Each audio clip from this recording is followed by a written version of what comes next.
না কার অনুমতি নিছেন? অনুমতি নেই। কার অনুমতি ছাড়া আপনি বসানোর সাহস করছেন? গরিব মানুষ আমরা কি করবো? টাকা দেন কারে? টাকা দেয় না। কেউ টাকা দেয় না।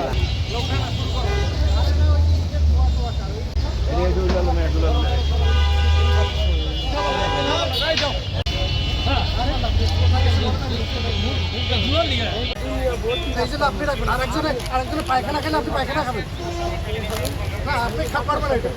আপনি কিভাবে বলেন দরকার নেই, আপনি এগুলো সব সাফ করবেন। আপনার জিনিস সব এখনই সব দুইটা রাস্তার বাইরে দেওয়া লাগবে।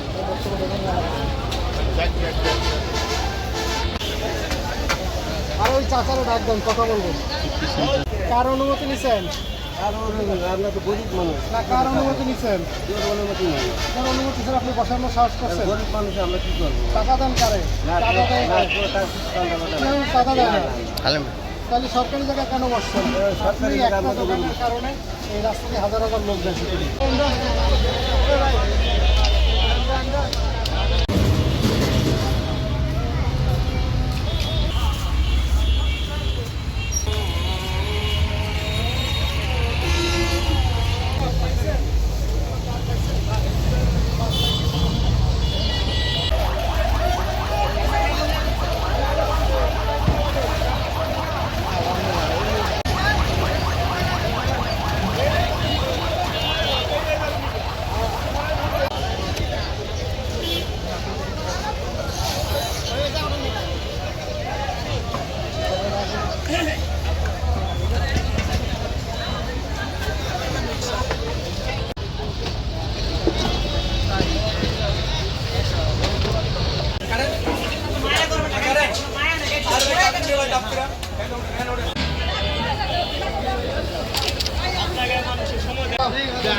কদিনের জন্য বলতেছেন?